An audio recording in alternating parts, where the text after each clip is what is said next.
So when we have things like the whole religion being called radical Islam, putting Muslims on the defensive, it is our failure to convey the true teachings of Islam to the Westerners. And the second point is very important to understand. We have also failed to make the Western countries understand that there are two aspects of religion which are sacred. One is the Holy Quran, and then the other is the personality of the Prophet, peace be upon him. Unfortunately, when either the Quran or our Prophet, peace be upon him, they are ridiculed, the Muslim leadership has failed to convey to the Western countries that it pains and hurts us.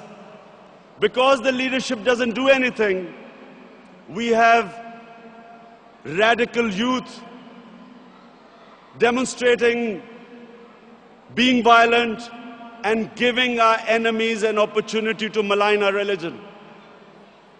I think it's about time that the OIC, the heads of Muslim states, should stand up and convey this to the Western countries, that just as the Holocaust in various European countries, if there is any doubting the Holocaust, people are put into jails. There is no freedom of expression when it comes to Holocaust, and quite right.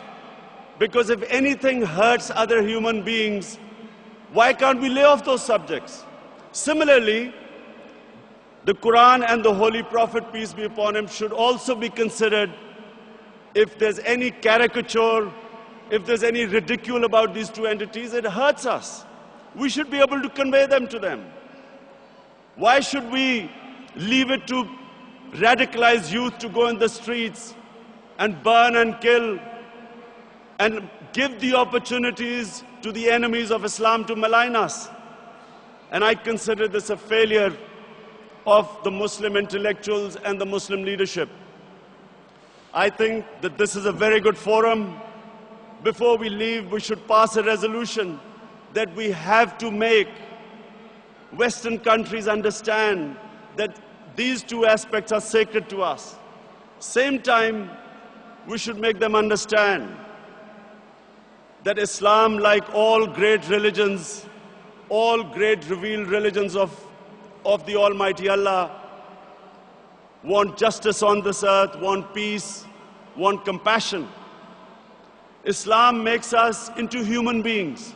The best aspects of a human being, nobility, generosity, selflessness, is what our religion teaches us, as opposed to being simply intelligent human beings where we only think of us, where nothing is ever enough, where we worship the material God, where we've just seen this collapse of the banks, where you saw the ultimate greed, human greed, where poor people's savings were robbed by the few rich people.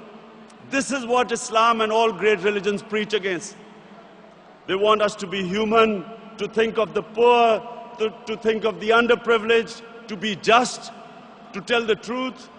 In other words, everything noble about a human being is in us because of our religion. Finally, I want to wish you all the best. I hope that Muslims living in Western countries will come in the mainstream.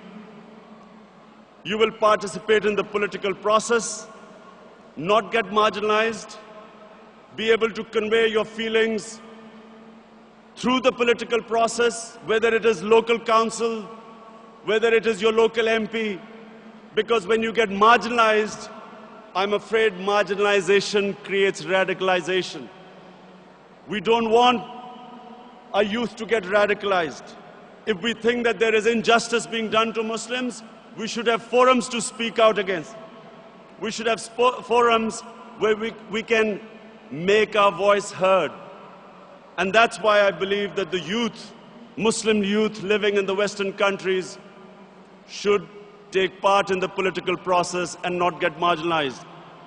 And I also feel that inshallah the time is coming where in the Muslim world we should have democracies rather than dictators and kings running Muslim countries who do not represent the Muslim public opinion.